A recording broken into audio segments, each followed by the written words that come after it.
happy International Guitar Month.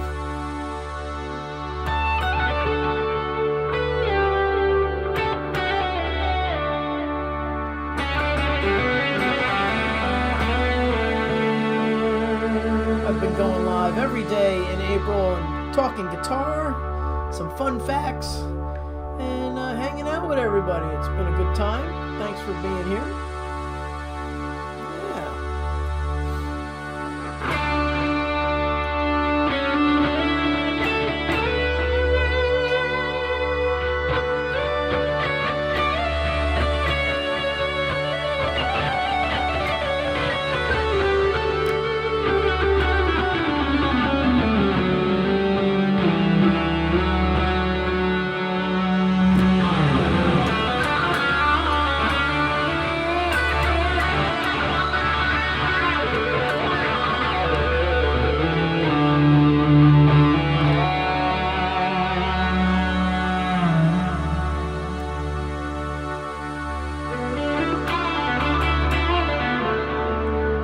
Everybody's having a good Friday, hanging out, talking guitar for the next hour or so.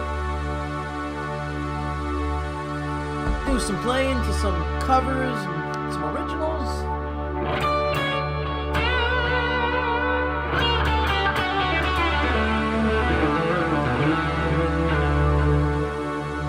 And maybe we'll even do some improv jamming.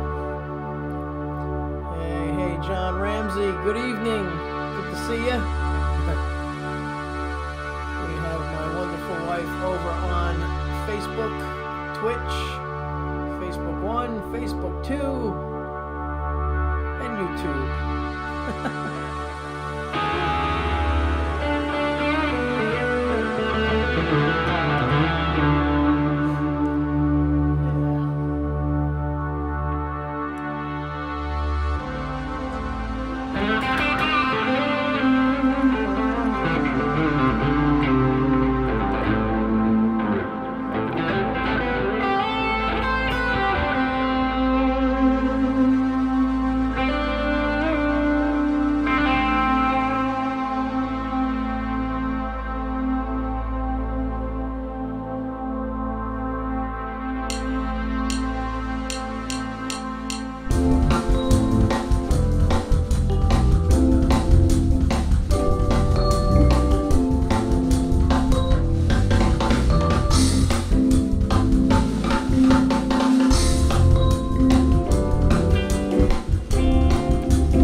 what's going on.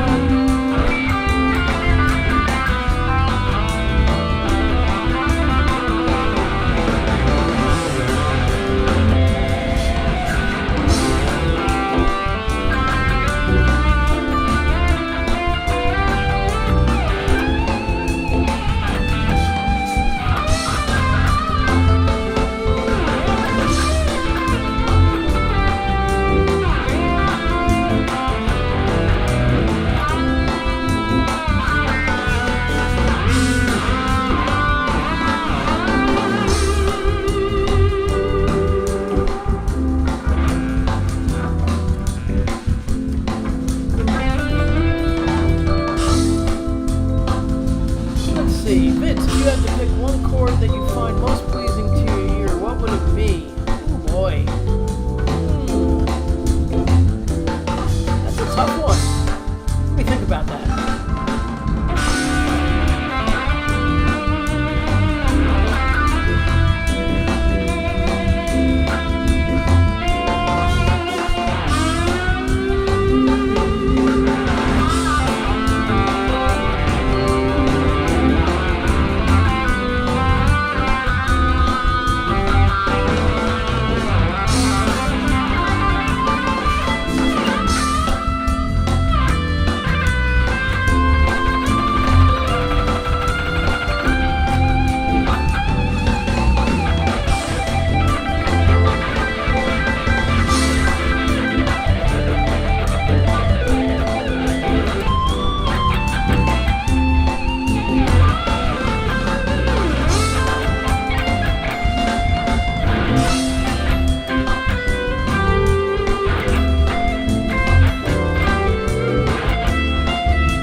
love chords.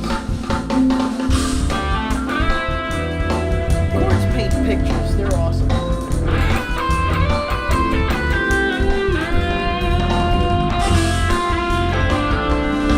Yeah, anything with a 7th in it is great. A 7 or a 9, they're really great because it adds a lot of color to the background. So here's a major 7. Could be D minor 11, D minor 11, E minor 11, or minor 9. Those are really cool. Use Dorian over G.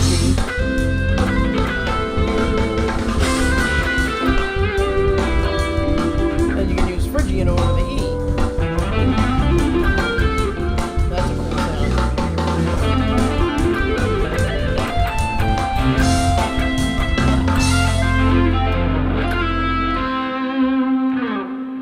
Yeah, some fun stuff. Gotta love chords. Chords just create the whole picture. You know, they set up the tonality for what you're going to improvise over. So for example, we can do that. We can do a D minor 7.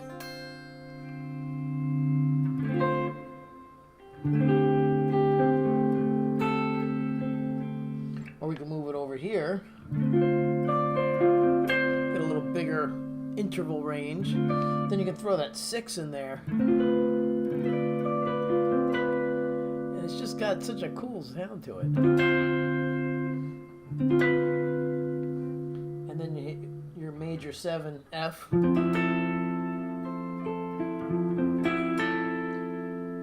Or you can get a little creepy and hit a B minor 7 flat 5. But it doesn't sound so bad because the chords that I'm playing are all in the same key and they work out nicely, so that pattern will actually work really well. Then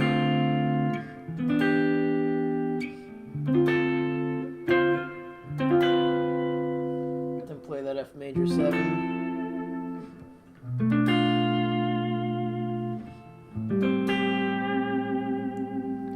So you can have fun for hours playing chords.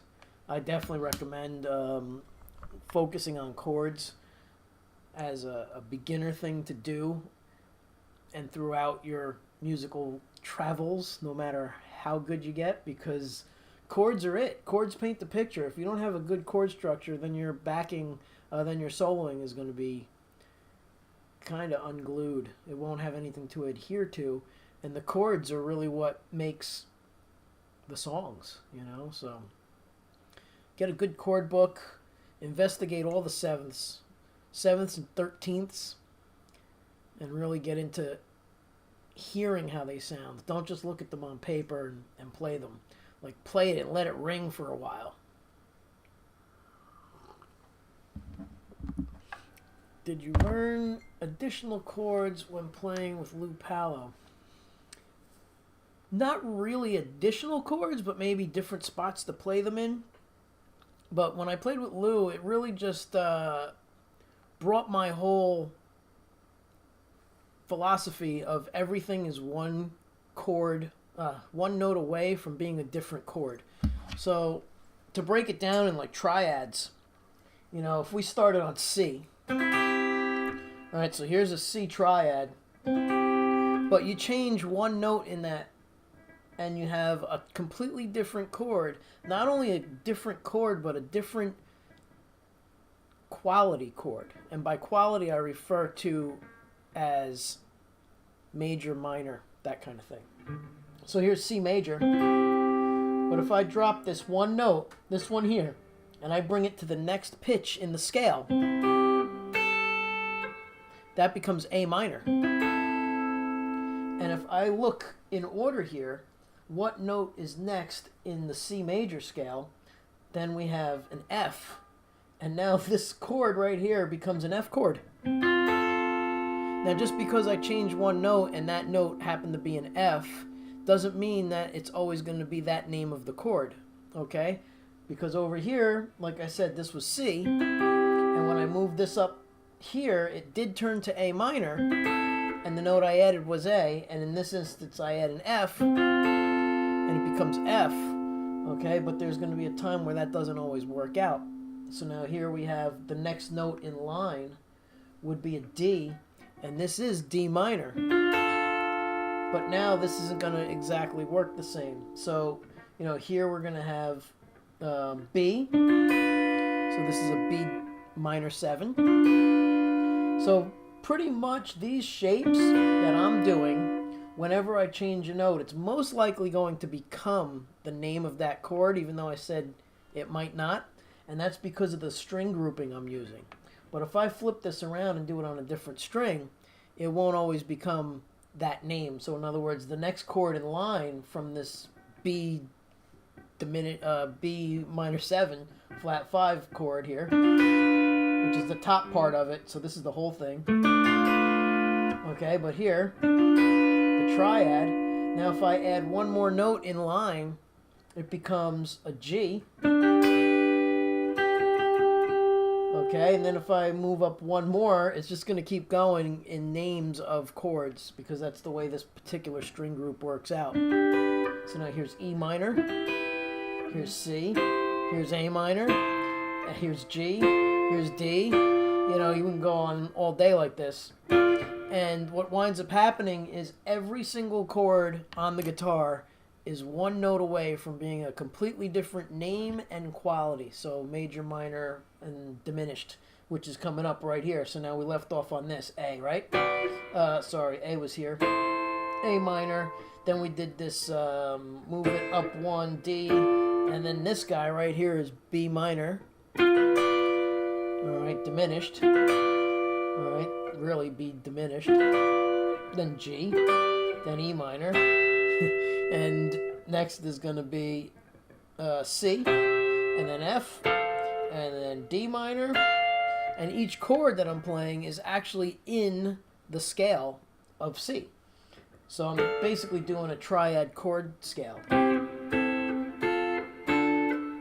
It sounds pretty neat.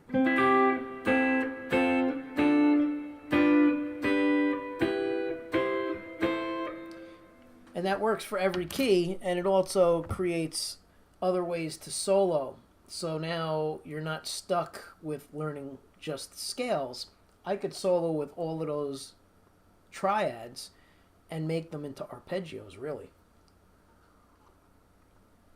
So 3-note little arpeggios, which is really cool. So throw a little distortion on, and then all of a sudden it starts to sound lead-like. And you can do that for anything like a D minor 7, right? And now I can take all of those triads I did and make it sound like a D minor 7.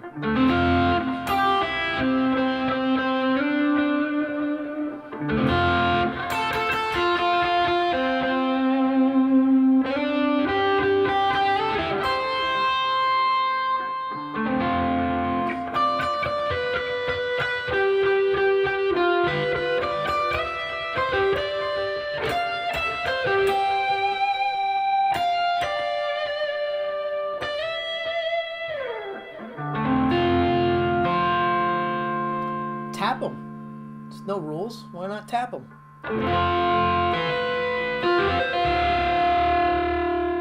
It's a little dissonant with the distortion.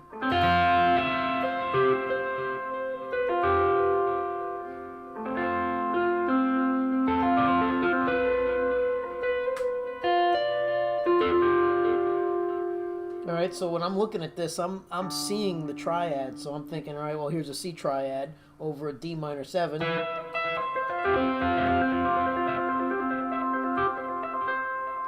Alright, here's an F major to the C, to the B diminished. Alright, and then here's a G triad right here. Here's the D minor triad. So really, when Eddie was tapping, he wasn't just tapping randomly. A lot of my students think that when you tap, you could just tap anything you want. There is a percentage of the time where Eddie did tap whatever he wanted, just to clarify that. Like in Hot for Teacher, that run that he does is a pattern. It's not in any scale.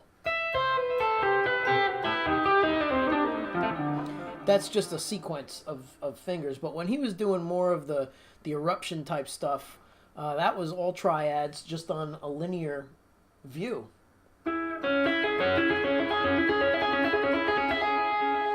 So here. So we have C sharp, E, and G sharp.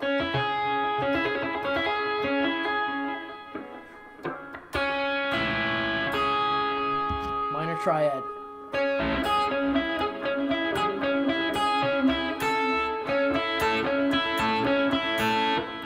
And that's Eruption picked.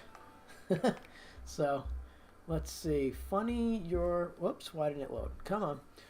Funny you're talking about this. I did some lessons with Tomo Fujita. He taught me the same thing. Yeah, see, triads are where it's at. Because scales are great, but you tend to fall into... through his website, of course. Cool. So, yeah, what happens is when you learn the scales and you play the scales, you tend to fall into a scale-like sounding solo. So, for example, a lot of the stuff that I do when it's ripping fast, that's a linear type scale thing. Or an arpeggio. But when I get really into the melodic stuff, it's triads. So all of my tunes, with a lot of the melodic type stuff, like Off in the Distance, those are all triads. The other thing was Take You There, right? Is that the one? Yeah.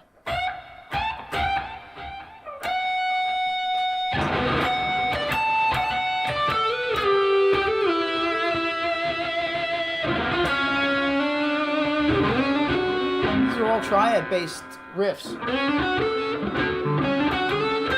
I can't play it slow. Anyway, you get the idea. You've heard the song a million times.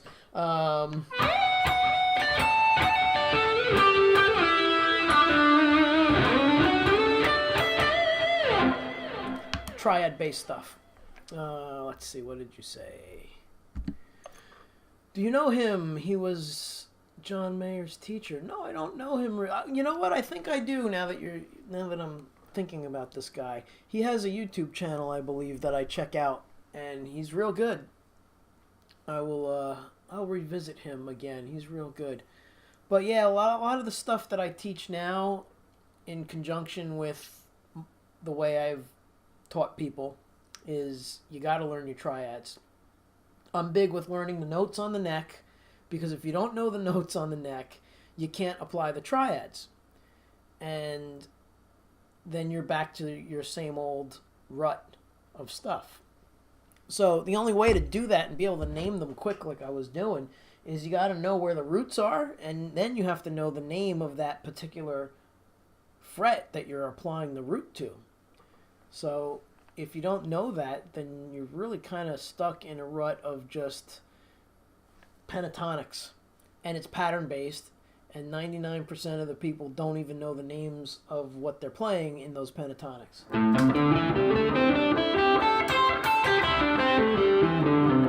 But there's a boatload of triads right in that scale. Right, so here's A minor.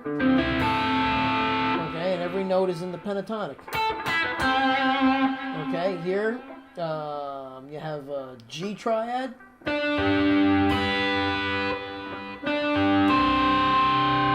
That would be more of a G suspended triad, but that's the notes that are in the pentatonic. Right here. That's a D major triad. And that's actually a D suspended 4 triad now. So basically, when you look at the pentatonic scale, you have a D sus4 here. You have a G sus4 here. You have A minor here. If you go linear or across, you have a C major here. Okay, so they're everywhere. You just have to know how to see them.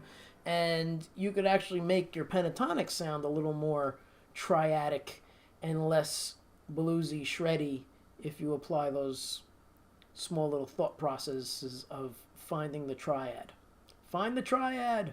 It's going to be my other t-shirt. Find the triad. That's right. And no one is above the tune. No one.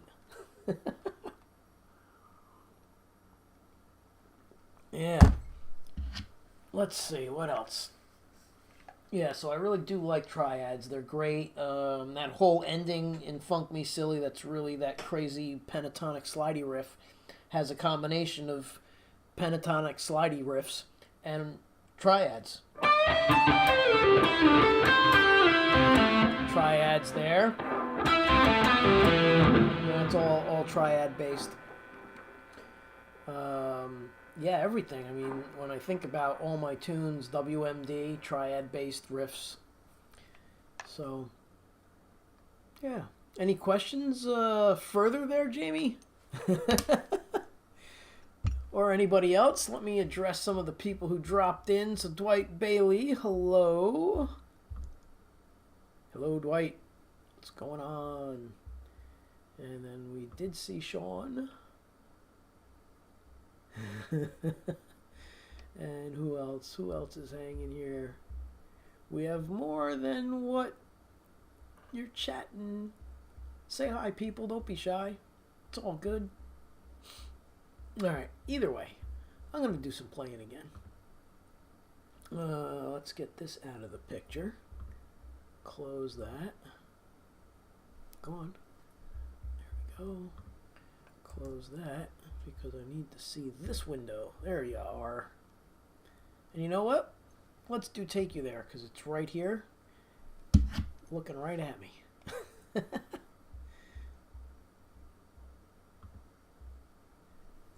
Excellent. Yes, glad you're doing good, Dwight. Hope everybody's doing well. And I'm going to do a tune here.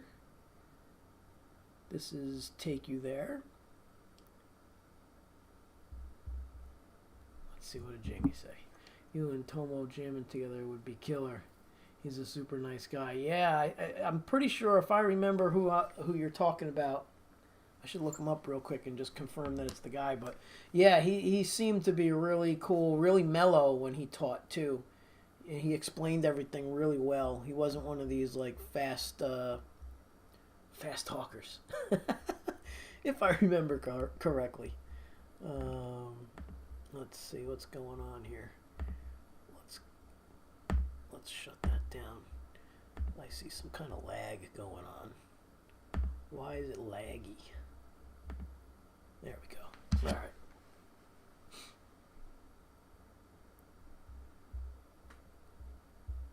All right, I'm going to shut the mic off and give you guys the good audio, and let's see how the hands want to behave today. Haven't played at all today. Was actually doing some sort of like, not home repairs, but trying to assess some stuff that needs to get fixed. So it wasn't really a guitar day at all here. All right, here we go.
I cracked myself up. Ooh, that was a couple of bad notes in a row. Yes. Oh well, what can you do? No rehearsal, not practicing. Oh well. Excellent, thank you. Hey, Pendar is here. Hello. What does Pendar say? Hi, Vincent, Wendy, and chat. I'm actually gaming right now, but have you on in the background. Ah, cool. I hope you're winning. When he's throwing up the notes in the fire until that run of bad notes. Yikes.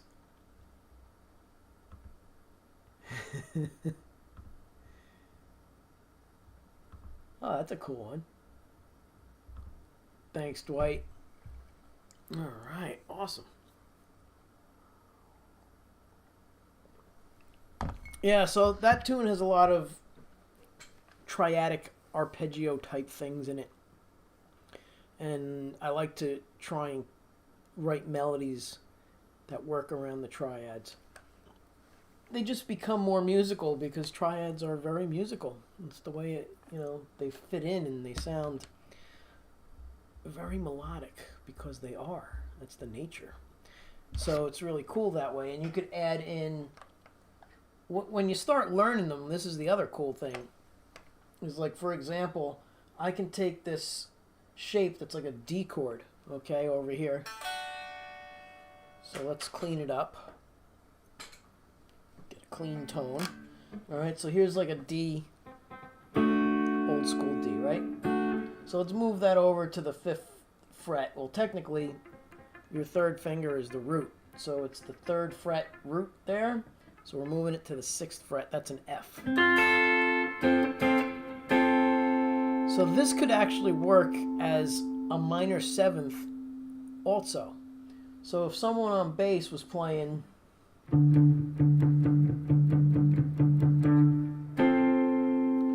that's a D minor 7.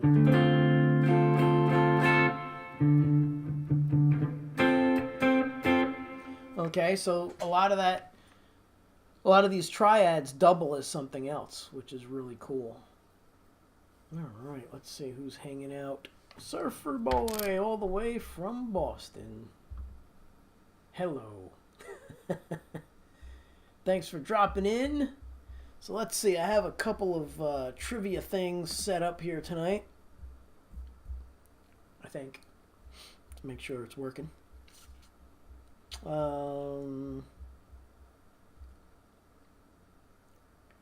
So, not sure if we talked about this one, if I said it in the past, but the first electric guitar was actually invented by Adolf Rickenbacker, and it was called the Frying Pan.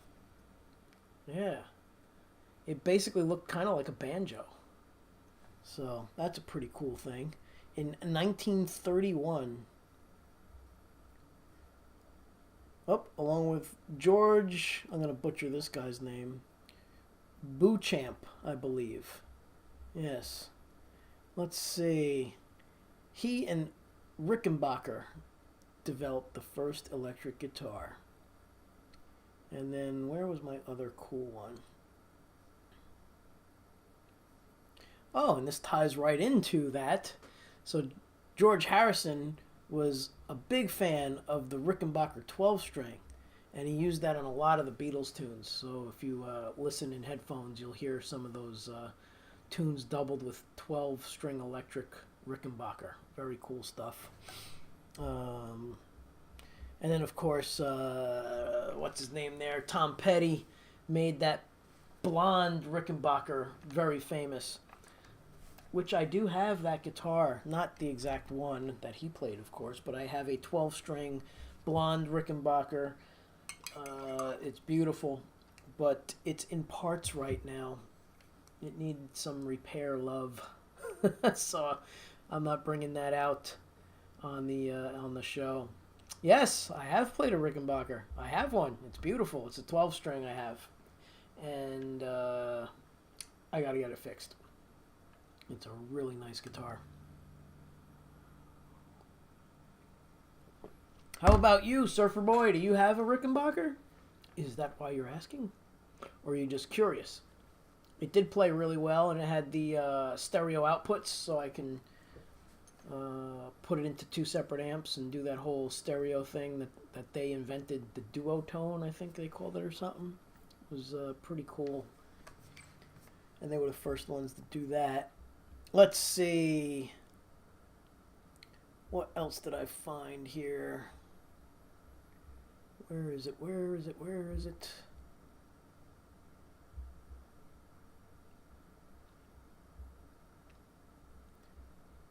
Where is my other... Oh, so getting into pedals again, a little fun fact about pedals. Does anybody know the Boss DS1, the orange pedal, is the most popular distortion pedal as far as sales go? Did they say how many they sold, or did they just tell me it was... Yeah, it's the most popular Boss pedal, is the DS1. That thing's great, by the way. I have that on my board. It's been on my board for years. I also like the OD2, I think it is, because the OD2, it's a dual overdrive. It has a couple of, what are those called? Concentric knobs. So you have a knob in the center and a knob that's around. And you can set the knobs that are around differently from the knobs that are in the center. And it's like two channels. So the really cool thing is you can actually have an overdriven light overdrive on one channel of it and a really heavily overdrived. It's still not a distortion. It's not considered a distortion. And it's great because if you put it in front of, like, say, a somewhat broken up Marshall amp where it's just about edge of breakup sound, and you hit it with the second drive, it's like boom. It's like a really powerful hit, and it sounds more like a distortion then. But it's a cool pedal because it's like having two pedals in one, and you can use one of those Boss latch pedals that they sell separately to activate the second channel. So it's really wild. So you could take a Fender Twin, which is a super clean amp, and have three channels by using that Boss pedal with the two channels. It's pretty cool. Let's see. Jamie has a DS2. Okay, cool. And Surfer Boy has the first pedal I ever bought, DS1. Still have it. A Boss Chorus. Oh, it would be End, I guess. And a Boss Chorus from the 80s. It's beat up, but it still works. Hang on to those because certain years of those 80s ones are actually worth money, which I found out. So I don't have some of my old ones because they sold them, but some of them I do have from the original way back when I first started playing, and those are actually worth a little more than the standard DS1 and the chorus. Now, that Boss Chorus that you have, is it the blue, like, metal flake?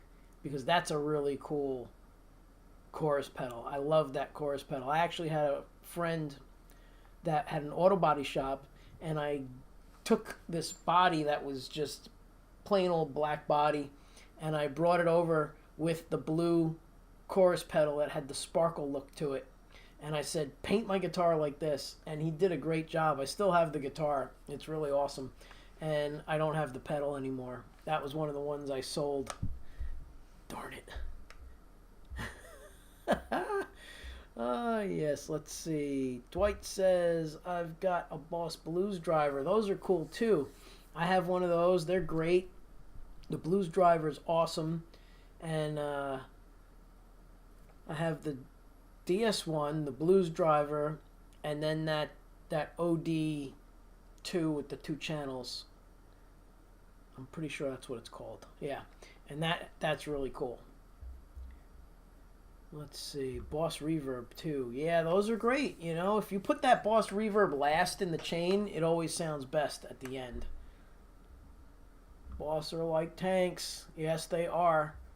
So Behringer makes a Boss mimic or rip-off, clone, whatever you want to call it.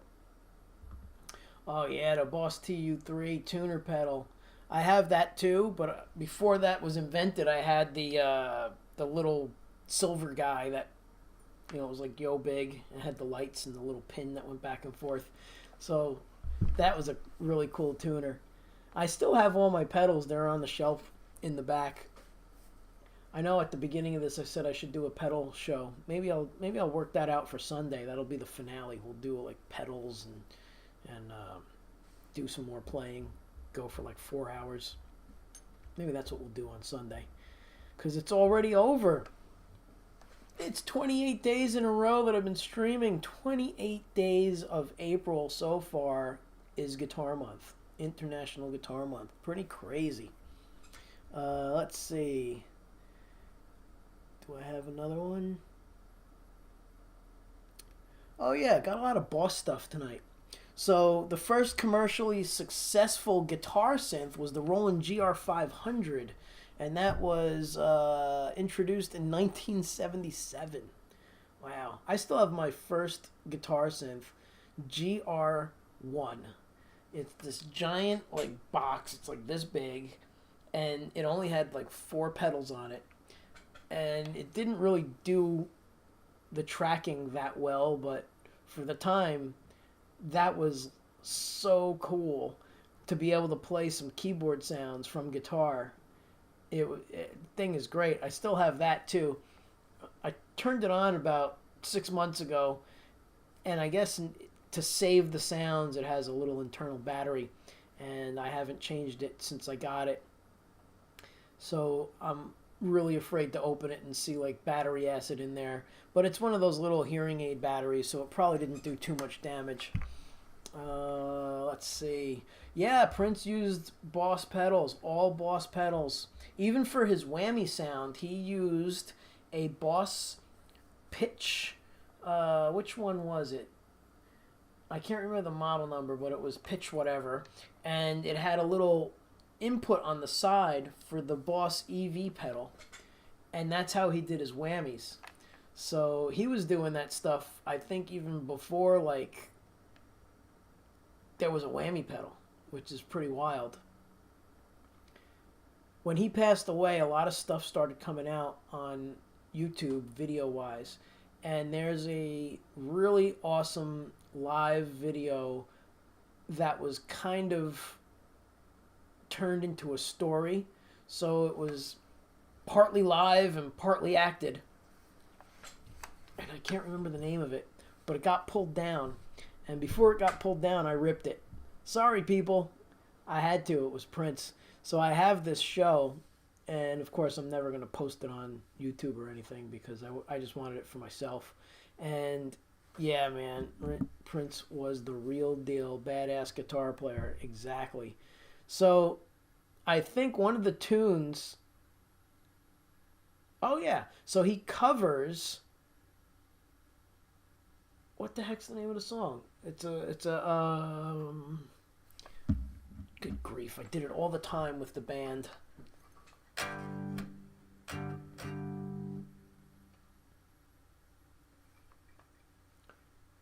It's a Rolling Stones tune. Come on, give me the name. Honky Tonk Woman, there it is. So he recorded this live video. It's really weird.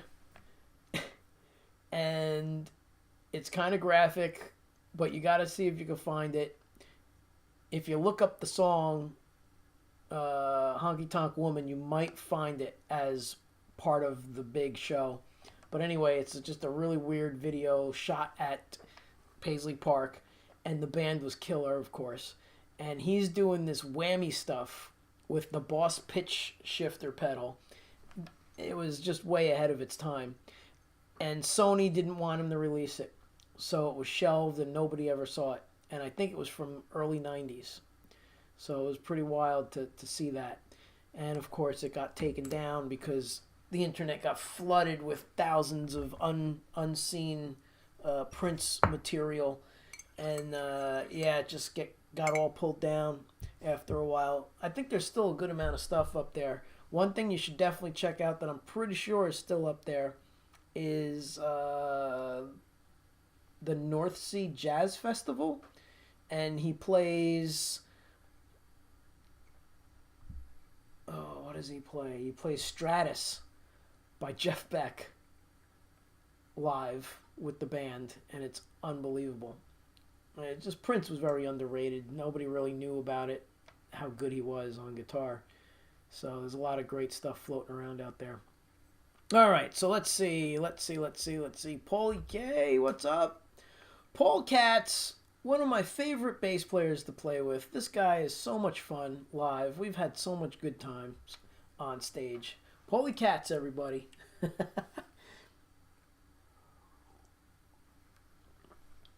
I'm sure you've heard me talk about him maybe one other time that he was on, or another show, or maybe on my Monday Night Lives, but there were some cool times with him, and one that always comes to mind is when I had to bring all the gear to a gig one night, and all of us had to fit in my Nissan truck with all the gear, and I had a bench seat that could only fit 3 people, and we had 4 people in the band. Right? Didn't we have 4? No, we had 5. So 4 of us squeezed up front, and poor Paulie got shoved in the back, like crammed between a bass cabinet, my guitar cabinet, a keyboard, full keyboard SKB case in his face, and then the door of my hatch shut down on him. Oh my God. Definitely ticket material right there. Totally unsafe. But yeah, that was fun. And that's one of the things I always remember when I when I think of you, man. It's just, you were like, I'll ride in the back. We got to go. I don't care. And you jumped in and you're like, just close it. And it was like a sardine can and I'm pushing it down. I'm like, oh my God, I'm going to kill my friend. Thanks, man. You rock too, brother. Oh, yeah. So let's see who else is here. Anybody else hanging that hasn't said hi? Say hi. It's a friendly community. Ask questions, whatever you want to do. It's all good. Don't say hi. That's okay too. It's fine. I'm just gonna talk guitar, drink some coffee, play some tunes, and then by that time it'll probably be time to go and answer some questions. Maybe another trivia. I had some other cool, famous, trivia type things. Oh, hey, Jimmy Mack. Jimmy Mack is on board. Hello. Good to see you. Thanks for being here. What am I saying? After that, it's cookie time. That's what it's time for. Cookie time. Tell them you're a Prince Pedal store. Yeah, that's right. So I used to work in this music store, and before the internet, people actually had to call and find gear. So one day, I get a call from this guy, very soft-spoken. He's like, hi, do you have the Mutron funk pedal? And I'm listening to this voice, and I'm like, this dude sounds familiar. I said, yeah, I think so. I think we have one left. I said, let me look. So I look in the glass cabinet, and we had one left, and we couldn't sell that thing. It just wasn't a thing back then. Now they're like $2,000, something crazy for this pedal. It was called the Mutron, and it was a filter for bass guitarists, right? So it gave like this really cool, like, wow thing to it when you played. And believe it or not, it's in that video. Now, whether or not that was the particular pedal that he got from me, but here's the thing, I didn't know it was Prince. So now I come back on the phone and I'm like, yeah, we have it. And he goes, okay, hold on. And some guy gets on the phone and he goes, okay, I'm going to give you a credit card. I'm like, okay. And I take the credit card and I'm like, where am I shipping it? And he gives me the address of Paisley Park. I'm sitting there going, I'm writing it, and as I'm writing it and listening to it, like I'm seeing myself write Paisley Park. And I was like, hold a minute. Was I just talking to Prince? He's like, yeah, that was Prince. I was like, holy cow. That's awesome. Oh man. So yeah, we had a lot of fun in that music store. That was a lot of good times there. Yep, that was one of the crazy stories. My friend Anthony would always call up, and he would call and act like some famous person. So he would call and say he was Steve Vai. So now it was a huge store. It was 12,000 square feet, and there was always a lot of people in it, especially in the early days. And yeah, man, that was Bach to Rock Music. Yep. Yeah, you remember that store. So so Anthony would call and say crazy famous people's names that he was that person. So that they would page me. Vince Janela, line 6. Steve Vai. Steve Vai is on line 6 for Vince. You know, it wasn't Steve Vai. It was Anthony. I'd get on the phone thinking maybe this time it is. Who knows? So I'd kind of be okay with, hi, Vince speaking. Then it got to be ridiculous. So I would just answer the phone. What do you want, dude? Like, you're embarrassing me, you know? Like, or I would just be a jerk back and go, hey, this is Vince. What the hell do you want, Steve? You know, just like messing with him, or I'd curse at him or something ridiculous. And one time they page Vince Metal Mike, line 4. Vince Metal Mike, line 4. I'm not answering it because I figured it was Anthony. Vince Metal Mike from Judas Priest, line 4. Actually, it was from Halford. Vince, line 4, Metal Mike from Halford. I'm like, oh my God. All right. I answer the phone. I'm like, Anthony, it's really busy. Quit messing with me. And I don't even let the guy talk, and I hang up on him. And like 2 minutes later, phone rings. Vince, line 4, Metal Mike. And I'm like, what? So I get on. I'm like, Anthony, it's really busy, dude. You got to stop it. I'll call you back. I hang up on him again. Guy calls back again. Vince, line 2, Metal Mike. I'm like, all right. I get on the phone.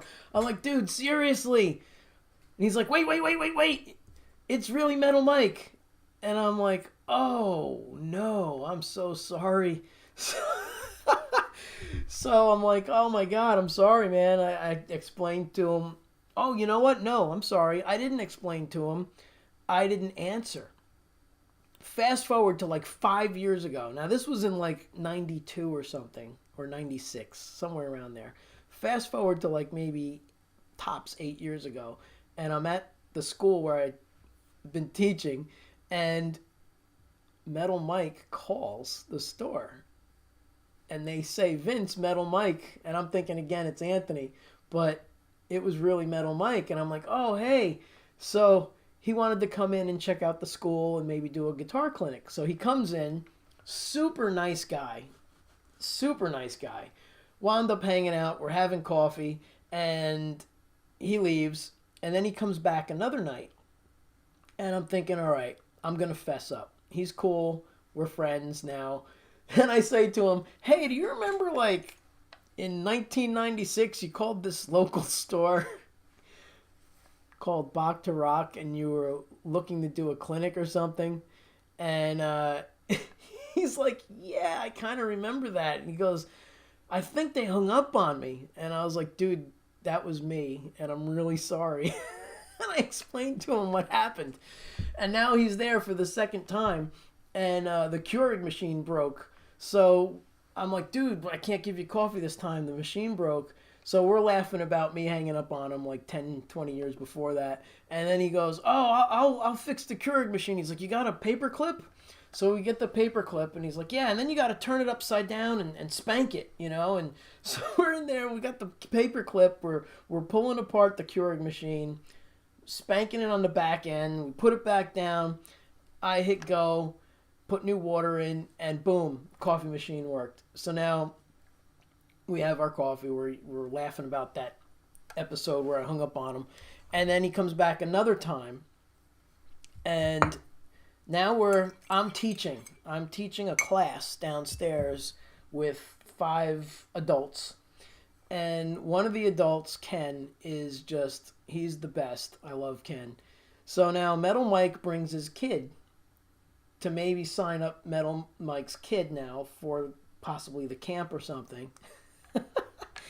And Ken has no idea who Metal Mike is. Neither does anybody else in the room. But Ken was really trying to sell me as a teacher. He's like, oh, Vince is the best. He's so great. And he's going on, like, you got to hear him play and you got to hear his originals. And Ken is totally, like, selling me as a teacher to Metal Mike, who's a ripping guitar player. He's awesome, right? So now I'm letting him go because I don't want to embarrass anybody. So Mike is being totally cool. He's like, yeah, you know, if I want to sign up for lessons, I'll keep Vince in mind, right? So he's totally polite about it, and he leaves with his kid.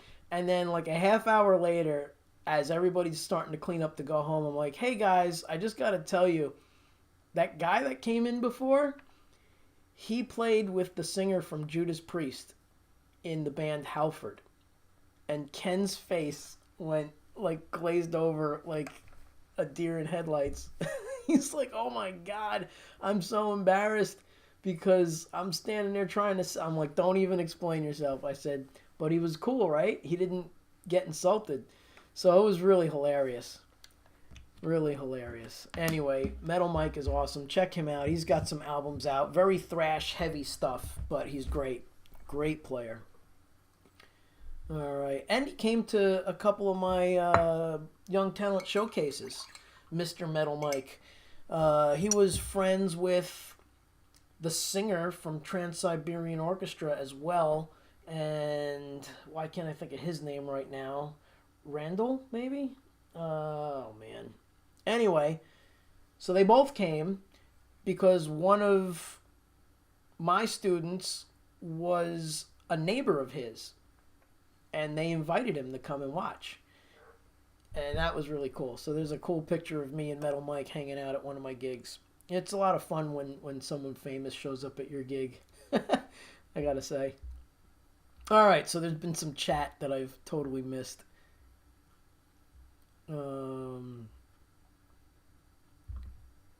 Where I first took lessons from you in 98. Yeah, that's right. Wow, it's been that long ago? Holy cow.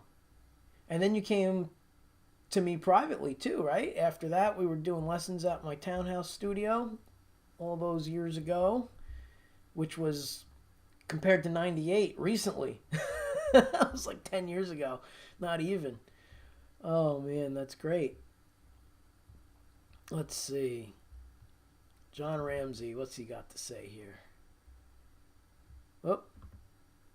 Tools and guitars, I jam along with Vince every stream. Nice.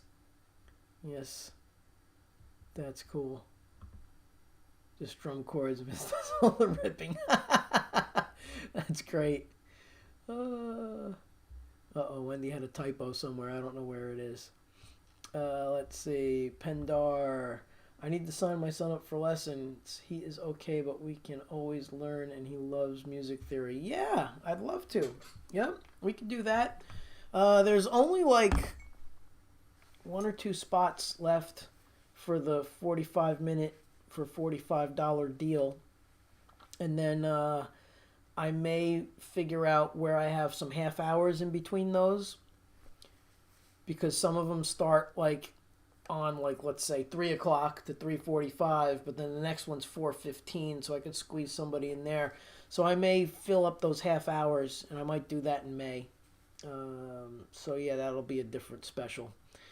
Yeah, so anyway, I'd love to, give him some lessons. We could do that. It's right there.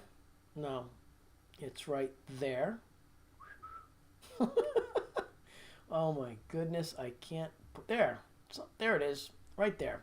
Vince'sLessons.com. Go to the contact page and send an email. Yeah. Oh my goodness. Let's see. John Ramsey. Russell. Yes, Russell Allen, Symphony X. And he actually sang in Trans-Siberian Orchestra. He almost died. I don't know if you know about that. Oh, man, what a crazy, tragic story. A friend of mine died in a terrible bus wreck that his other band, which I don't remember the name of, was on tour in Florida. And they pulled over to the side of the road because they wound up having some trouble with the bus, and an 18-wheeler slammed into them. And the bass player died, and my friend Janet died. Ugh, it's terrible. Unbelievable stuff. You wouldn't even think that would be something that would happen.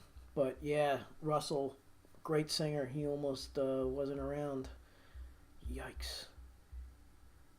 Let's see.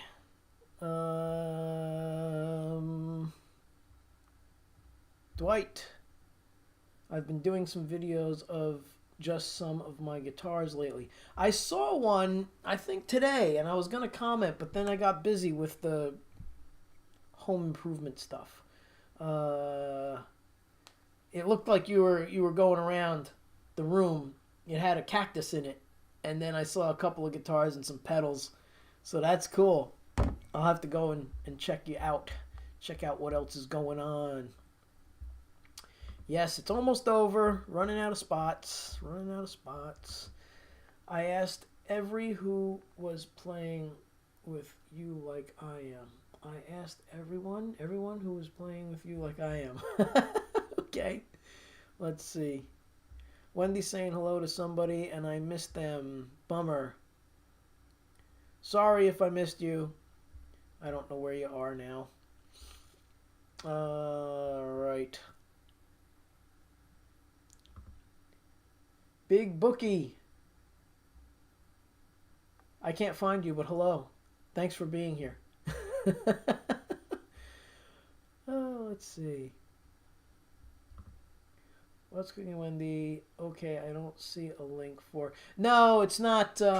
It's not up there. I didn't make it's just for people watching. So once it's over, it's gone, and I don't want to advertise it on the site because I just want it for everybody who's hanging out here and offer it because I don't want to get slammed with a lot of just people who come through the site that aren't hanging out. So just send an email through the contact page and put in the heading lesson special. Yeah. All right, let's see who else is here. Mandar, hey, what's up? Thanks for being here. Sorry for the typos. That's okay. That's okay. Sorry for the bad notes. Oh, yeah. All right. No problem. No problem, no problem, no problem. Let's see. Who else is here? Did I get everybody? I think I got everybody. If I missed you, I'm sorry. I'm viewing comments from 2 Facebook pages, Twitch, and YouTube, which brings me to the next thing. If you have a Twitch account, please go over there and sign up on Twitch TV and become a follower.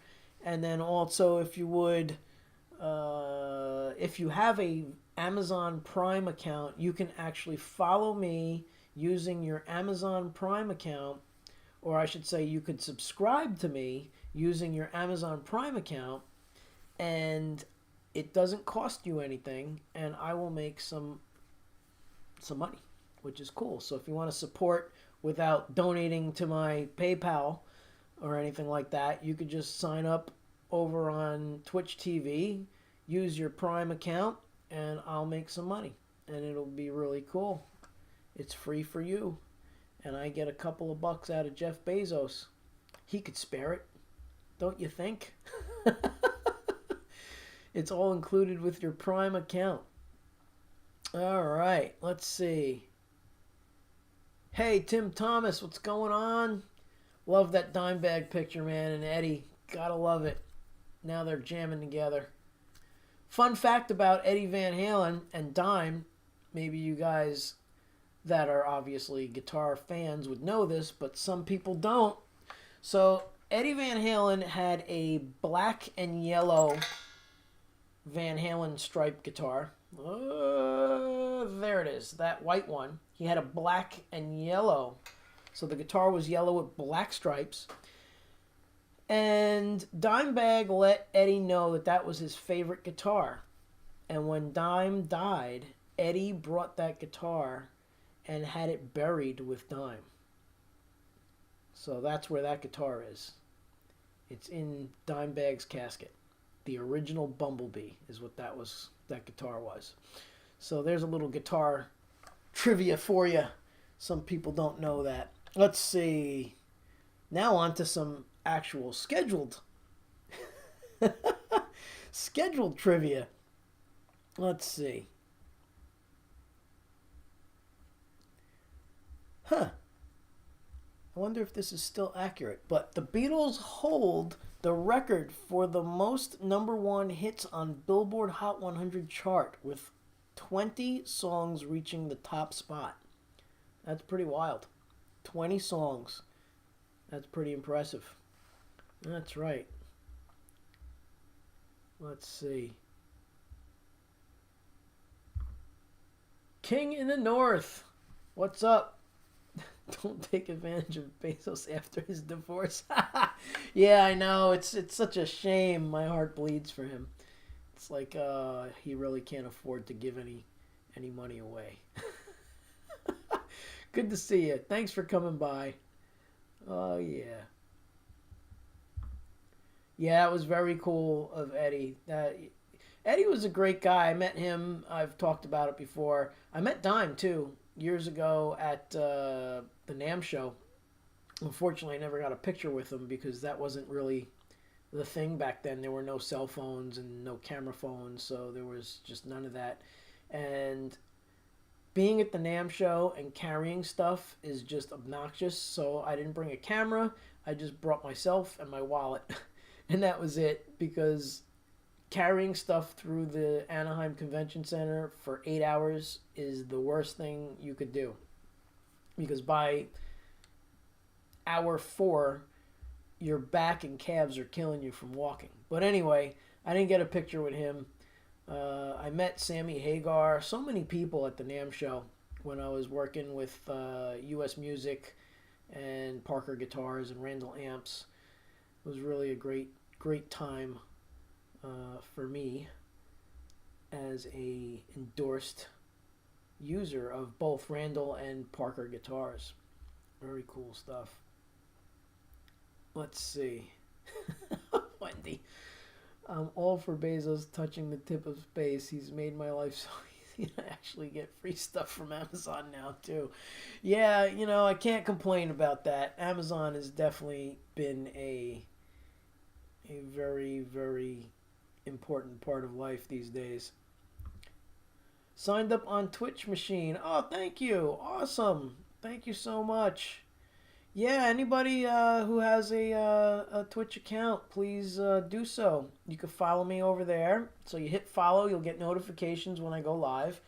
And if you hit the subscribe button, it'll look like you're paying, but it should link to your Amazon account, and it shouldn't charge you. It should be a freebie through your Amazon account.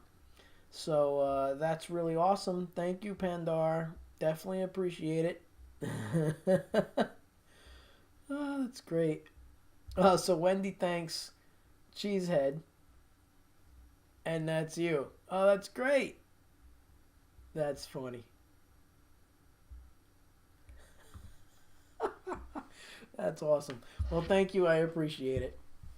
And I appreciate everybody else this month who has done so, because it put me in the affiliate category over there on Twitch. And also because I've been going live every day and people are watching me. I have surpassed the 4,000 hour mark on my YouTube channel. So thank you. Now I should be getting an email from them that I am a partner with them too, which is really cool, and I'll make a couple of bucks. It just helps. So if you're into what I'm doing and you want to support, that would be the best way to support without actually sending anything via PayPal. Let's see here. Mandar says, some bass trivia. I turned Randy Jackson of Queensryche onto Spectre basses back in 84 and 85. That's cool. Yeah, I love Queensryche. Saw them a good amount of times. One time in particular was opening for Def Leppard. And they were great. So was Def Leppard. It's really awesome. Yes. Let's see. Where is my... So if anybody wants to, I know at the beginning of the month I had a bunch of people that were hounding me about this, and I really appreciate it. And I'm really lame with this kind of stuff. But here we go. No, here we don't go. It didn't work. Let's try again. There's the PayPal information. Can you see it? How's that look? I gotta change the font. Yeah, it's pretty terrible. But it's paypal.me/Vince Ginella and venmo.com/Vince-Ginella. So, there you have it. IT. I'll leave that up for a little bit. If anybody watching in the replay wants to do anything with that, very cool. Let's see. Let's move this up out of the way. Zip. There we go. And let's see what the comments are saying. Eddie Jackson is in Queensryche. Eddie Jackson, right. Randy Jackson was the Journey guy. I was a little confused, John. Thank you. And I wasn't sure to correct because I wasn't... Yeah. So it is Eddie Jackson. That's okay. I forget names all the time. I'm terrible. And I pronounce names wrong. Wendy yells at me almost every stream. She's like, oh my God, you butchered that guy's name. He's never going to come back. You butchered that girl's name. She's never going to come back. So, I'm sorry if I've done that to anyone. I'll post a pic on my community tab just for giggles. All right. So let's see. Where's my other trivia fun? Oh,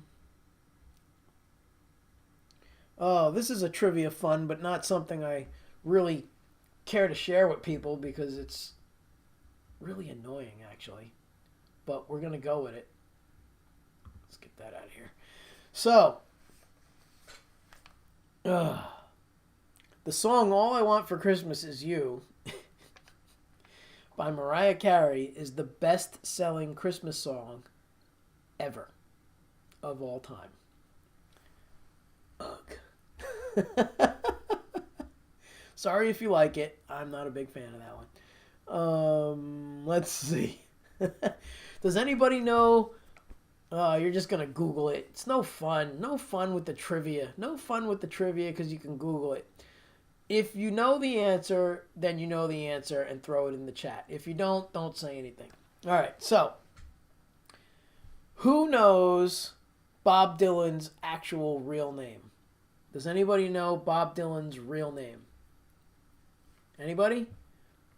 5, 4, 3, 2, 1. Okay, doesn't look like anybody's got it. All right, so his real name is Robert Allen Zimmerman. That's right. Robert Allen Zimmerman. Wonder where they got the Dylan part from. That would be a nice trivia. How did they come up with the Dylan part? But yeah, you got some, you're close, at least the Robert part. Roberto.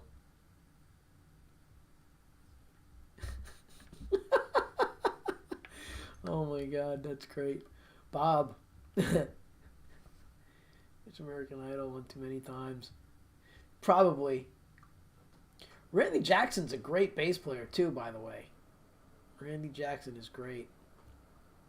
I love the drummer's name from Queensryche. Bob Rockenfield. That's a cool name. You know, if you're gonna be in a band as a drummer, that would be the name to have. Rockenfield. Bob Rockenfield.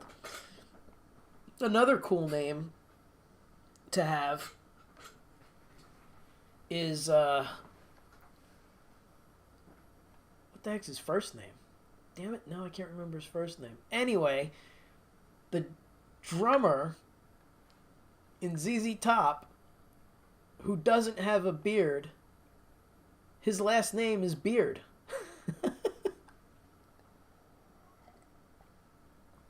That's right. Scott Rockenfield. Bob Dylan adopted Dylan after the Welsh poet Dylan Thomas. Oh, cool. That's cool. I'll have to save that and put that over here in my notes for future. Let's see. Here's a good one. And this is cool because you know what? It's a good song. It really is.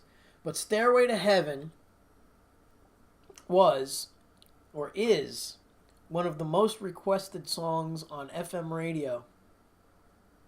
Yeah. And it was never released as a single. Figure that out.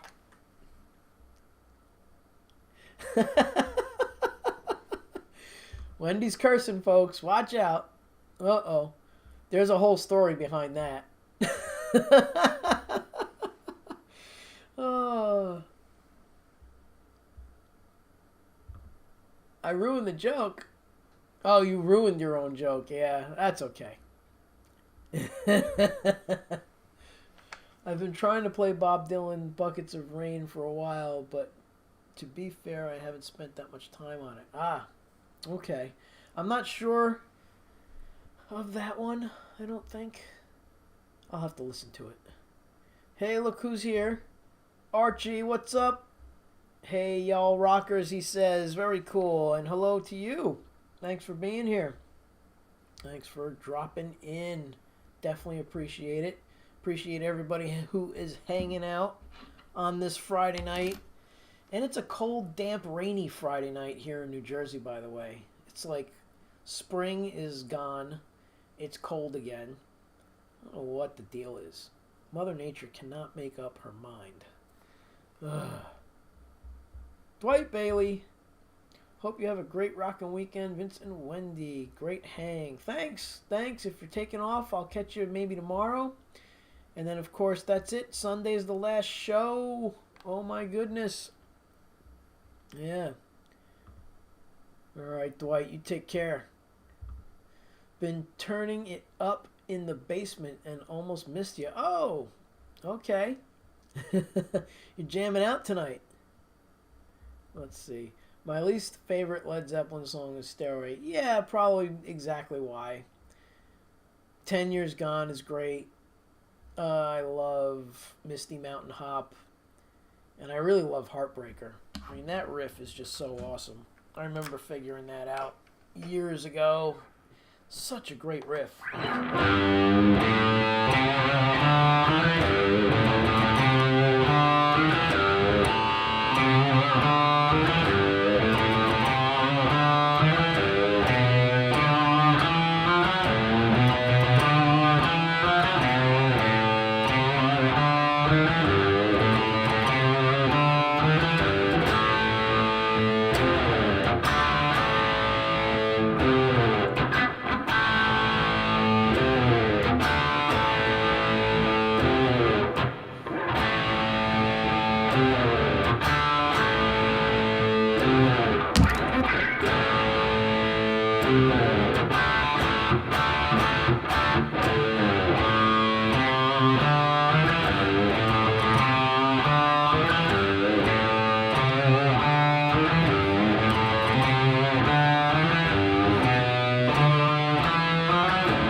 Then he moves it up. I love that.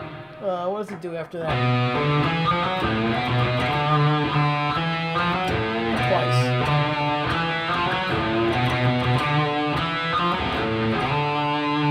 I can't remember it.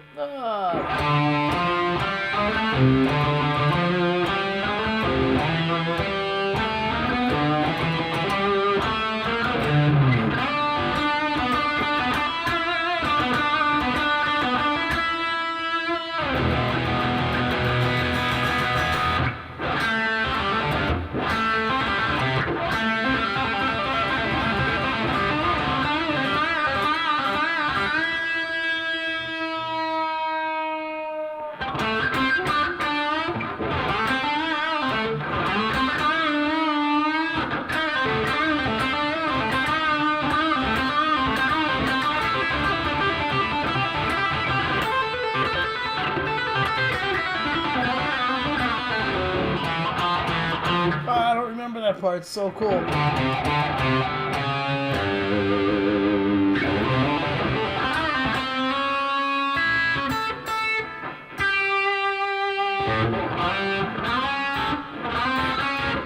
don't remember it. Such a great song. I haven't played that in so long. Awesome riff. My goodness. Big blowout Sunday. I'll bring the pizza and the strippers. Oh, that's hilarious. I'm going to California. I love going to California. I remember asking to learn in a lesson.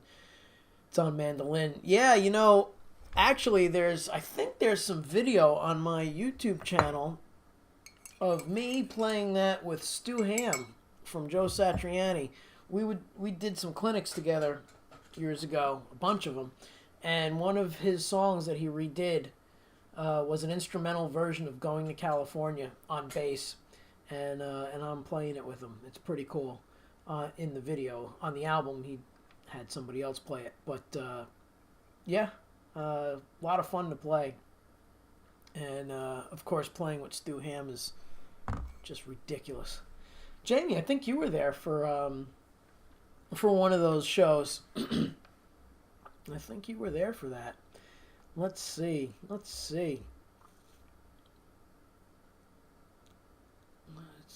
missing some stuff. Okay, there we go. Matt Lucas is here. Thank you for dropping in, Matt. Sorry so late. Hey all. Lucas Literature. Check him out. You taught me that one. Yeah, of course. It's my favorite riff. I remember learning that, and then my neighbor across the street, Remo was his name, and he had a Les Paul, same style Les Paul, with the cherry burst like Jimmy, and Jimmy Page was his favorite guitar player, and he would invite me over because he had a tube amp with I think it was a Big Muff fuzz pedal. Like, it was old school. Like, this was early 80s, and I was a kid. He had more pedals than I did at the time. He had a wah-wah, the fuzz face, probably a delay pedal, and we would just hang out, and he would show me riffs, and then I would show him riffs. And at one point, he let me borrow his Les Paul. He was like, "Oh, you're good enough. I trust you. You live right across the street." He's like, "I don't play much during the week because I work." He's like, "You can hang on to it and then bring it back on Friday night." I was like, wow. So I would have this Les Paul, this beautiful Les Paul. I'd get to play it all week, and then I'd bring it back to him. I have pictures of it somewhere. But, man, that guitar was amazing to me back then. So that was really nice of him to lend me his Les Paul while he was at work. That was really cool. But yeah, I learned a lot from him, and I had another neighbor around the corner who heard me playing in the garage one day and knocked on the garage and said, "Hey, you play really good. I play too." I think I told you guys about this guy. His name was Darry, and he loved Rush. And he would take my guitar, strung up just like this, and flip it over and play Alex Lifeson like Alex Lifeson and sing like Geddy Lee. And he was in a Rush cover band when he was younger. That was his favorite band. But he was great. And he had a Fender Mustang, original Fender Mustang. And again, he was just like, "Yeah, I work all week, and I have another guitar too, so you could borrow this if you want." And he left me his Fender Mustang. So I had these two totally opposite guitars from two different neighbors that I get to hang out and play all week. And then I have to give them back. And I was like, "Oh, these guitars are cool." But yeah, the Fender Mustang, awesome guitar. And of course, that Les Paul Custom, just like, you know, Jimmy's with the big block pearl inlays, beautiful sunburst, really awesome guitar. So I was fortunate to have some really cool neighbors, and they were older guys, you know, and they were really trying to get me excited about music, even more so than I already was. So, let's see.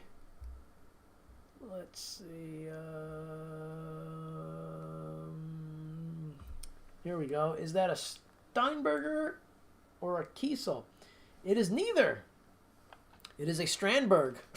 Let's see if we can go to the close-up without glitching the video. I'm going to try this again tonight.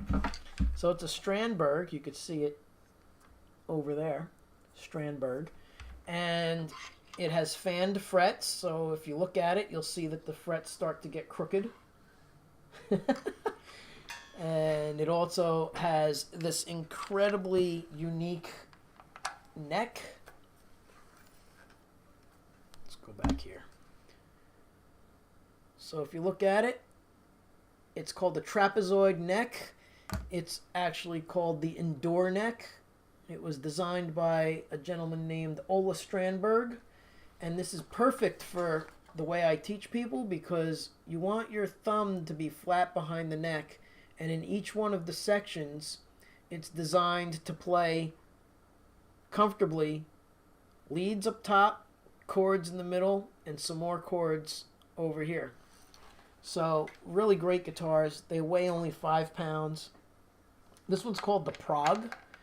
It's a neck through construction, which they're not doing anymore. I'm really disappointed in that, because I hate bolt-ons unless they are super clean up top as far as the bolt-on and it's out of the way, like the Pia guitars. But this guitar is slick, man. It really plays great. Stainless steel frets, ebony fretboard. Was this mahogany or ash? I think this was ash. I can't remember now. And what else? It's a unique design as far as the tremolo bar goes. It's actually on posts, so it comes back to pitch better than most tremolo bars. Don't want to name any names, but it's awesome. It really is. And this one has a standard 5-way switch, not the super 5-way switch, which does, I think, parallel. We were talking about it last night. And as far as the techie terminology goes, I really should brush up on some of the features of these guitars and get the proper terminology for them. Hey, Jeff is here. What's up, Jeff? Metalhead Hippie, my man. Hello. Thanks for being here. And Jeff rocks. He's got a great channel. He helps me out so much by getting folks to come on over and hang out over here. So you are greatly appreciated, my friend. Let's see. I think we had a question or maybe a statement. I have a 78 Fender Mustang that came with a 78 Vibro Champ amp. First electric and amp. That's awesome. Yeah, don't sell that stuff. That's so great. I have this Fender Quad Reverb that I found. I had a guy that used to work at the music store. He would go on these little like piano retrieving trips. So he would go out. First, we'd get a call that someone was selling a piano or giving one away or whatever, and he would go pick it up with the crew. And at times, he would go and they'd have other instruments. And in this one time in particular, he had, there was a couple of things I got. I think I got an old guitar. I can't remember which one. That might have been the 12-string Rickenbacker. This old 72 Fender Quad. It's huge. 4 12-inch speakers. It weighs a ton. It's too loud.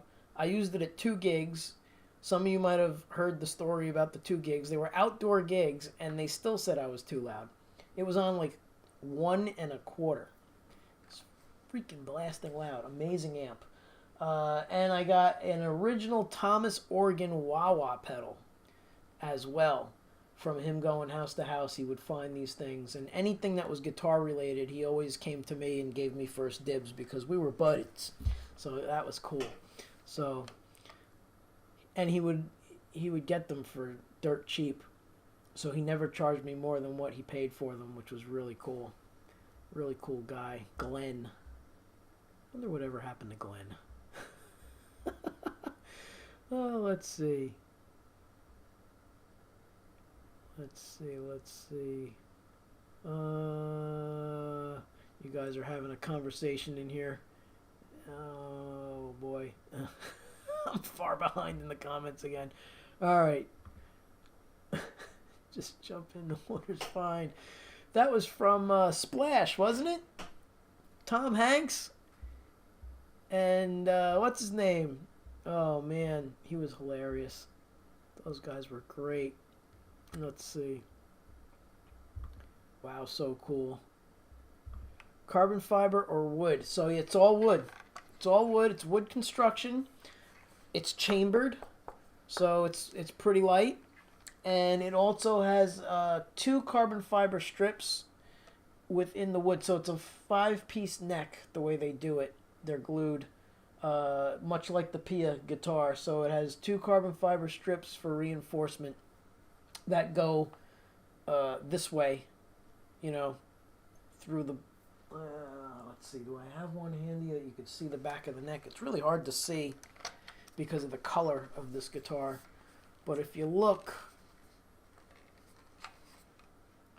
in the top you can see the different colors.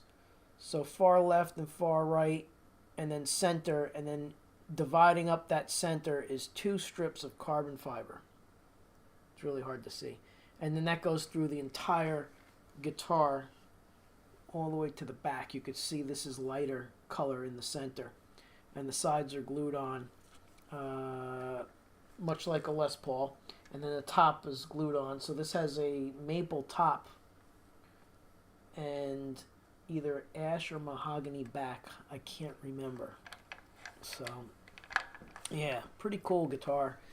And it's a screaming guitar. It goes from, brittle, leady stuff to real nice cleans. Some funky cleans. Let's get this over to here. So that's on, here's the bridge. And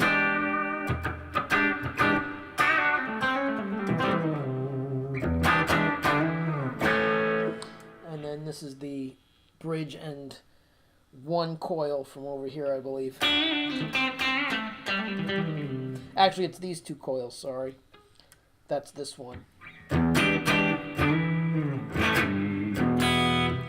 And then that's this and 1 of these. And then this is just the whole humbucker.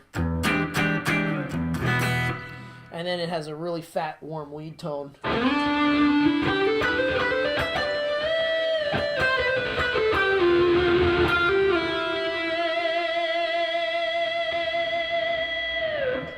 And great sustain.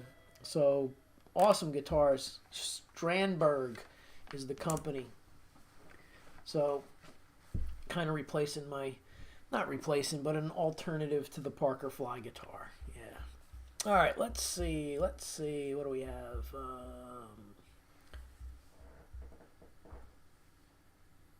Where is this? I'm behind again. I think all you really need is a 5-way blade switch. I don't use more than that. The rest is in your hands. Absolutely. Even so, like the 5 is sometimes too much. Like on the Parker Fly, it's just a 3, and that's enough for a lot of the stuff that I play. I do like the 5. It's growing on me. Like I never had the 5 on a Parker. It's always been a 3. And it kind of reminded me of my Les Paul, the setup. But yeah, now that I'm getting into this company, and of course the Ibanez with the 5-way switch, I'm digging those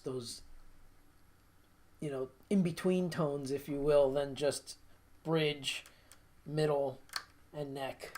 So it's good stuff. Let's see. Where is everyone from? I'm in Tennessee. In Hillbilly Land. I still love metal. Always have, always will. Yeah, man. We're in New Jersey, of course, and that's right outside of New York. So I did a lot of gigs in New York, of course. I'm trying to convince your wife to upload some videos. Yes. Yeah, we got to get her channel moving and grooving over there. We got to get some stuff happening for Wendy. Yes. Let's see. When I perfect Black Dog, maybe. And so I'll play it together. Yes. That would be cool.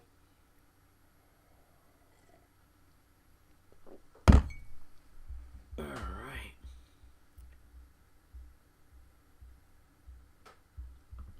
Can I ask you how you string the guitar? No, it's not a silly question.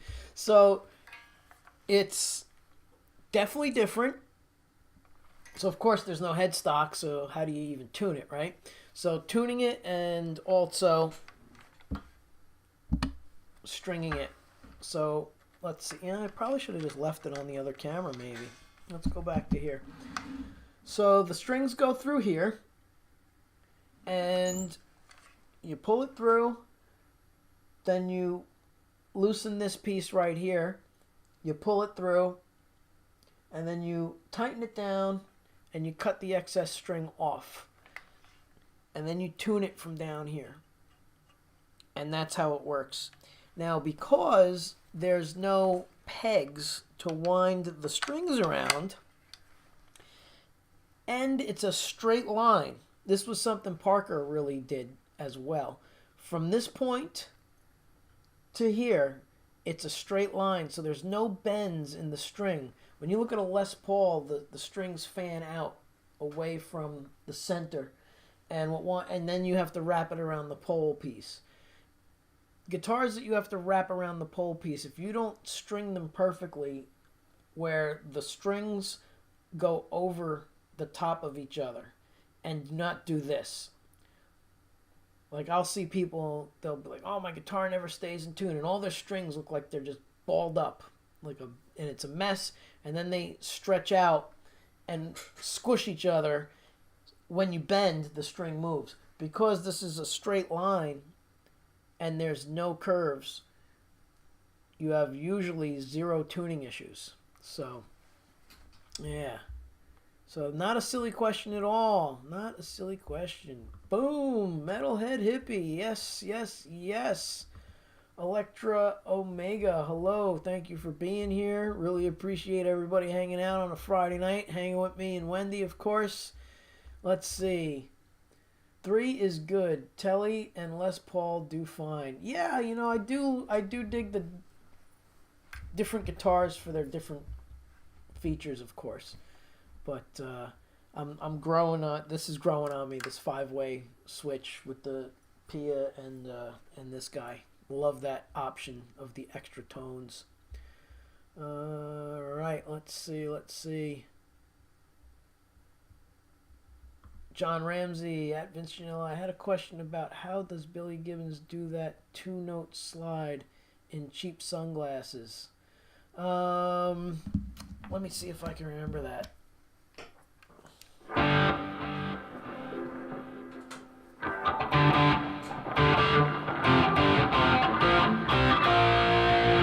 Does that sound right, or is it lower?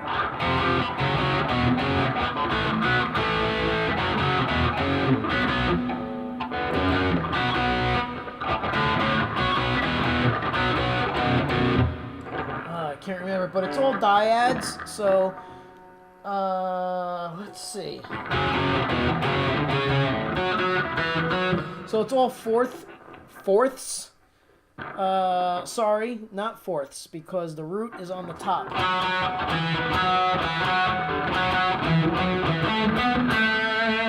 So when you play a note on the 4th string along with the 5th string, that becomes a 5th. So it's a power chord in reverse. So a lot of people play that wrong, just like Smoke on the Water. Or they'll do it lower. So let's move it to G.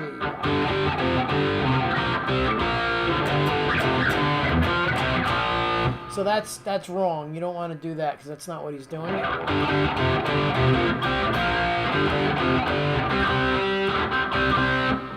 hear it.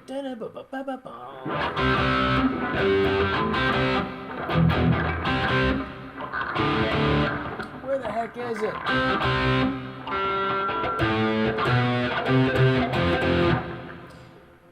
So maybe they tune down. They might tune down. I'd put it on, but then I'm going to get a stupid copyright hit, so I'm not going to do that again. But that's roughly the idea of what he's doing. And then if he's playing it with a slide,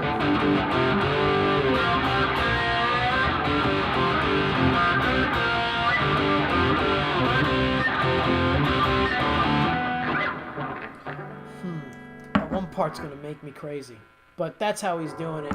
And then in Tush, it's the same idea.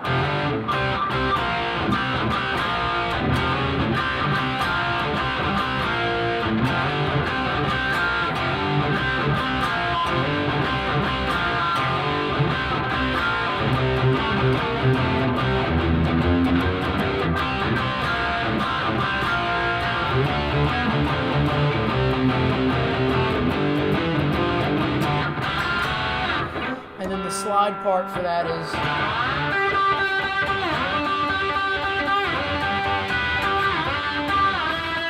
whoops.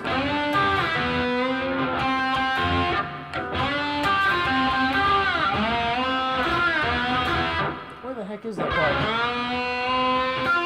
Nope. There it is. So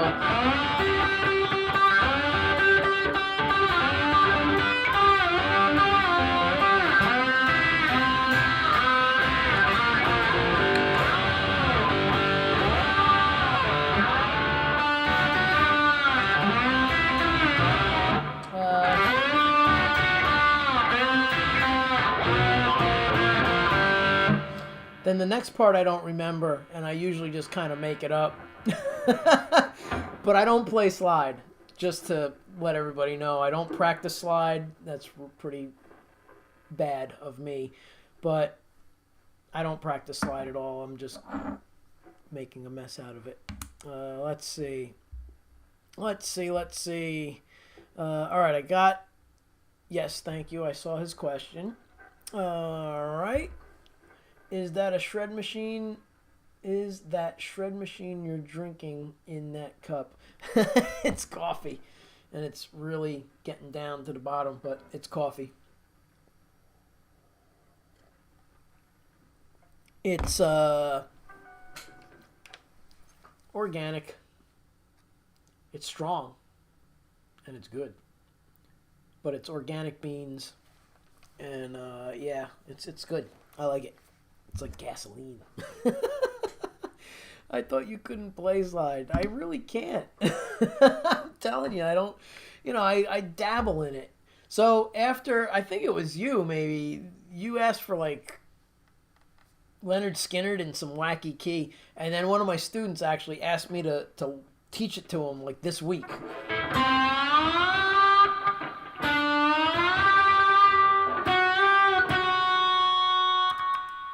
Put it here.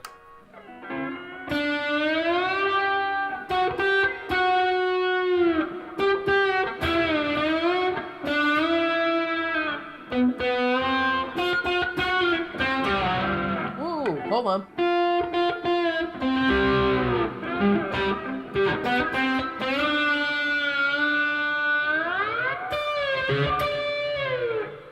So that was just me teaching it to him, and that's all I could remember. I should practice slide. It's fun, and it sounds cool when you get it right. It's just one of those things that if you don't get it right, it's pretty painful. All right, let's see. Shred medicine. Oh, that's funny. That's right. Is that shred medicine? I said machine before. That's right. I need new glasses. That's right. I don't play slide. I made leaded tonight. Yep. So let me grab another guitar, the other Strandberg. I want to show you guys. So give me a minute to get this taken care of. And I'll show you the other Strandberg so you can see the back of the neck. It's really quite a machine, these guitars. So hang on. I will be right back. I'm stuck. There we go. Let me put you on mute. Be right back.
Had to rearrange the guitar stand too.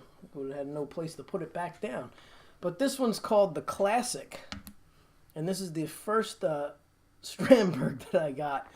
And I really need to be right back on that weight screen. Ah, yes. Oh, you noticed that. Look at that. Great idea to put multiple strap locks at the end for the fast strap releasing. Yes, so the reason why I have these different ones, let's get the comment out of the way so you can see what I'm talking about. So here, check this out. Quick, everyone. Quick, grab that guitar. That's right. So, what's going on here? This always happens when I put the strap over. It gets stuck on the hood part. All right, let's do that. Out of the way. All right, so back to your observation. Multiple strap lock ends. This one is for the Pia. This one's for the Parker Fly. And these two are for the Strandberg, depending on how high I want them. And then this one backwards, because what happens is, let me show you. See this right here? With the logo out, because the strap pin is in the back on this guitar and on my Parkers, I need the strap pin to be backwards, okay? But I'm a big fan of bringing as little as possible to gigs. So here's the deal. Parkers and Strandbergs are all facing this way. Okay? And if I brought the Les Paul or the Pia, well, they have normal strap lock, normal end pin. So now what happens is the end pin is over here on the Pia and the Les Paul, and now you have to flip the strap over.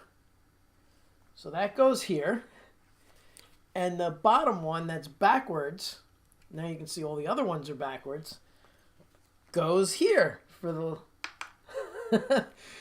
Yeah, some people get it. Some people are like, that's crazy. But that's what I do because I can't stand bringing more stuff to gigs than needed. Yeah, that's important. Easy in, easy out. I don't like hanging around, packing stuff up. So that's my strap idea, right? So I just bring one strap. Plus these straps are pretty expensive, and I only own 2 of them. So they're a company called Moody Leather. Move it out of the way. Moody Leather. Great company. I've had these straps since 2004, and they haven't fallen apart, and they've been to hundreds of gigs, been to different countries. Yeah, they're great. So anyway, let's see. What did I miss here? Great idea with the strap locks. Back up. We got that. Fast resizing and different guitars. Yes, that's what I use it for. John Ramsey says that Archie got my Les Paul on and waiting. Yes, I'll play. We'll play. We'll do a jam. Sweet, I meant one of Vince's guitars, though. Yeah, I'm sure he did. Grab that guitar while he's not looking. Hurry up. Yes. Guitar change is like a wardrobe change. See, I even matched. Got the gray shirt with the gunmetal, what did they call this? Graphite. That's the color of this particular guitar. Graphite. So, it's a cool guitar. To explain the difference, first of all, the wood is different. This guitar is actually a solid guitar, so it's a little heavier than the other one that I had on before. It's a roasted maple neck, and you'll see the 5 pieces now. So the 2 carbon fiber stripes, okay? So you got 3 pieces of wood with the center 2 being this carbon fiber, and it goes through the entire neck on both sides. Okay, let's see if you can see that a little better. And then it goes all the way to the top. And they do something that a lot of companies don't do. It's called a 0 fret. So all the Strandbergs have that. So they have the piece here that holds the strings in. That's the locking nut. Then they have the nut where the string sits. And then they have this 0 fret. And the 0 fret has a bunch of functions. And one of which is to keep the action level or equal to the other frets. So if you didn't have the 0 fret, you'd have to cut the nut a little differently in order to not have it buzz. But with a 0 fret, it changes that whole geometry of the guitar. So it's a pretty cool thing. And then the reason why this is called the Classic is because it's got a humbucker and 2 single coils. And in second position, it splits the coil. So now you're down to 1 coil and this guy, which is a really cool idea. So this sounds more Strat-like.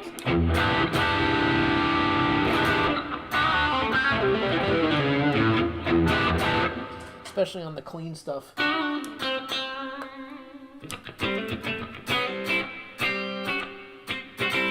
Yeah.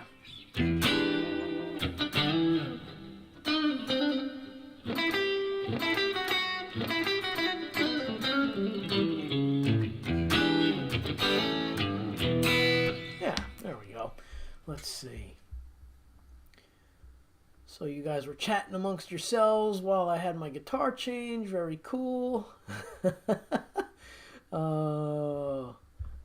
I do like that VG logo, though. Thank you. That was designed by my buddy Price, who shows up every now and then. Price Blythe, real talented dude. He plays guitar, he plays saxophone, and he's a graphic artist and designer for a living. Great, great talent there.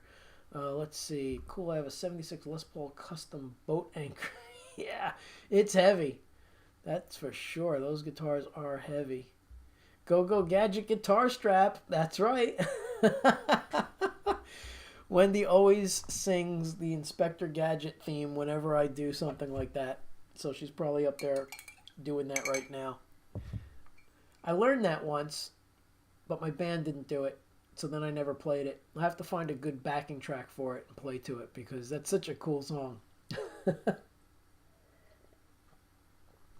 All right, so let's see. Ah, yes. I wear my belt buckle to the side so I don't get belt rash on my guitars. So, belt on the jeans. Even when I wear, sadly, even when I wear a suit, if we go to a wedding or whatever, I wear the belt to the side because I usually wind up sitting in with the wedding band. And out of respect for whoever's guitar I wind up wearing, I keep the belt off to the side so I don't scratch it. So that's been a thing since I was like 16. I figured that out back then. So that's my other genius idea. Let's see. Oh, these are great guitars. I also got a Les Paul copy made by Samick. Is a great company. Yep. I had a Samick jazz box that I used to play. It was a huge guitar, beautiful guitar, F-holes. I gave it away to a friend who helped me out with finishing some of the work here in the studio because the contractor we had bailed, surprisingly, took our money and ran. So I had to get some friends to help out.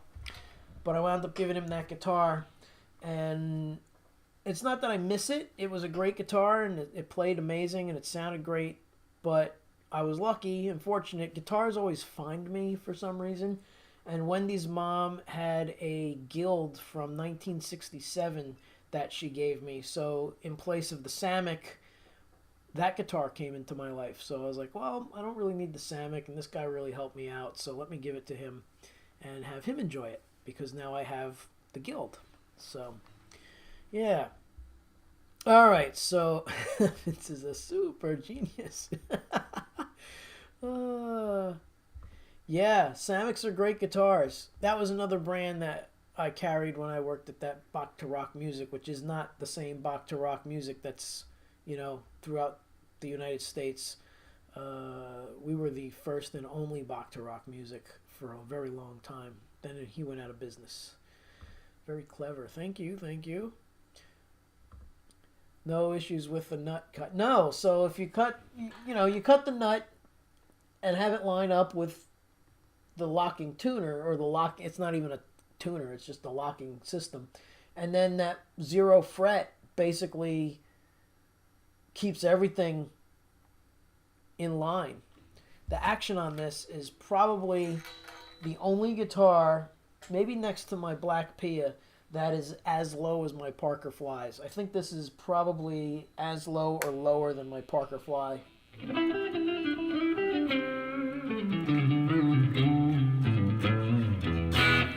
But these strings have been on here for 3 years, and I don't know if it's in tune or if I'm going to get it close at this point. So let's move it around a little bit. I might have to switch back to the black one to play a song for you before we hang up.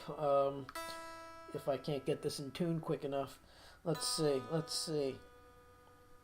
But as you can see, you just turn these little guys here, and they're very sensitive. So if you turn them too much, you pass your goal of where you want to be, either sharp or flat.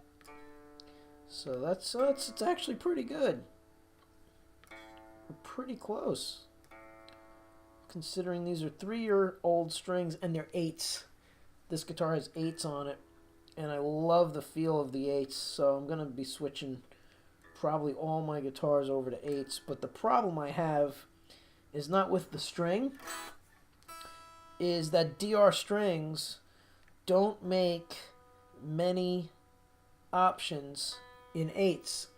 And one of my favorite strings are the Dimebag Darrell high voltage strings, and those don't come in 8s.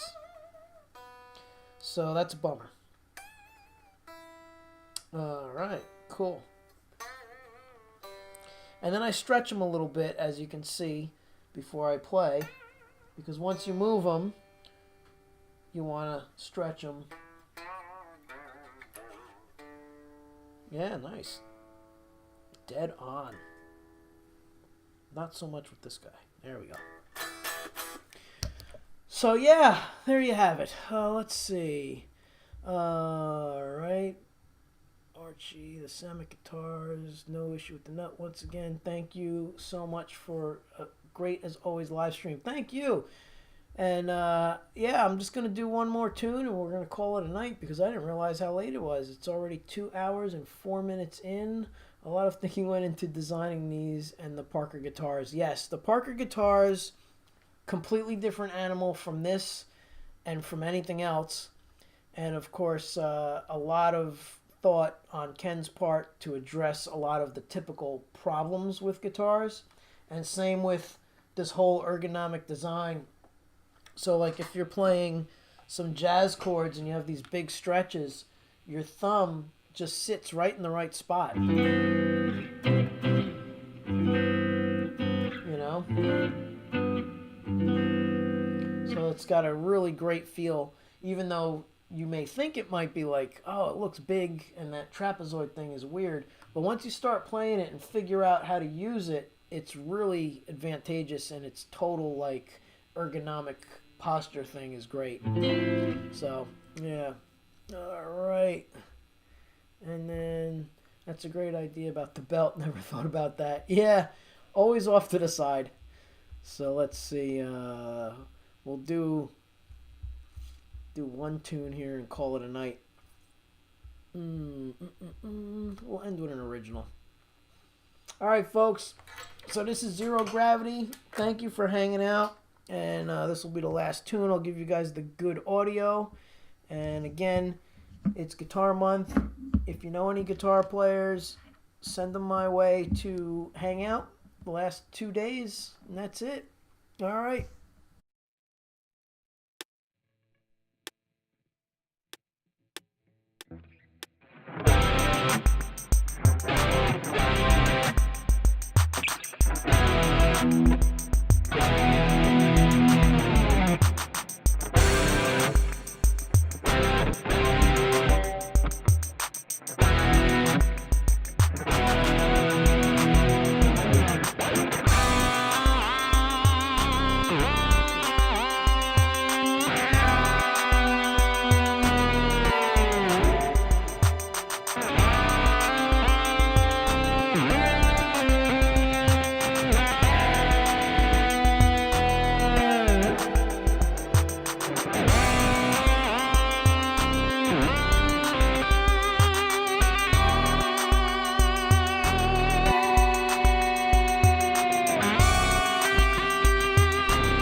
All right, everybody. Thanks so much for hanging out. And I had a great time, of course, talking guitar and having some fun stories to share with everybody.